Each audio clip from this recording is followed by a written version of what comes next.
Assalamu alaikum. My name is Adam. I work at the Mufti department. So my question is, what does the Quran or Islam says about killing for mercy?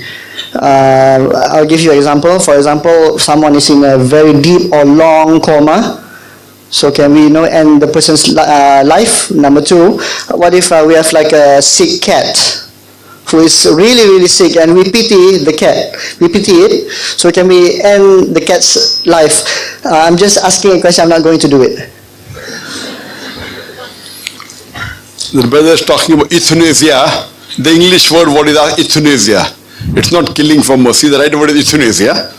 That means if a person is sick and if the doctors say that there is no chance that he can improve and he's like a vegetable, he can continue living by putting on apparatus, life-saving apparatus.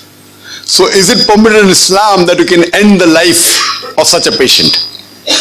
And then it will come to the animal. But first we'll talk about the human being, then we'll come to the animals. As far as euthanasia is concerned, there are two types of euthanasia. One is active and one is passive. In the active euthanasia, if the patient is suffering from certain diseases which the doctors say cannot be cured and he'll be like a vegetable, in active euthanasia, you inject a drug and then you put the patient to death.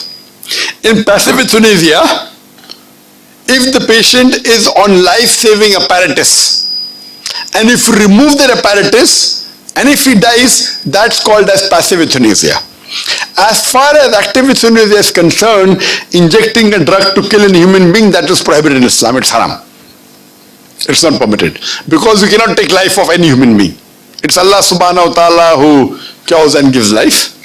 As far as passive euthanasia is concerned, where a patient is on life-saving apparatus, like fibrillators or ventilators, and the doctors say that there's no chance he can improve, he's like a vegetable. And those machines are very expensive. Every day you may be paying thousands of ringgit. In this case, if the person cannot afford, and the doctor says there's no chance of improvement, for you to remove those apparatus because you cannot afford it, that is permissible.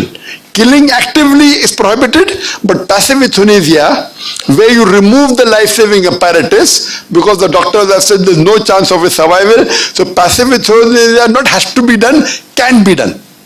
If you feel they don't have the money, you cannot continue with those bills, and it's no longer going to survive. So when you do passive euthanasia, the patient may die after a few hours, may die after a few days, maybe possible he may not die also. But doctors, what they say is always not correct. So in passive euthanasia, because you have tested for many weeks and months and doctors have given up hope, you can remove the apparatus. If you can't afford it, that is permitted. Hope that answers the question. The cat? Cat is same thing. Same thing, okay. If you can afford for the cat, you want to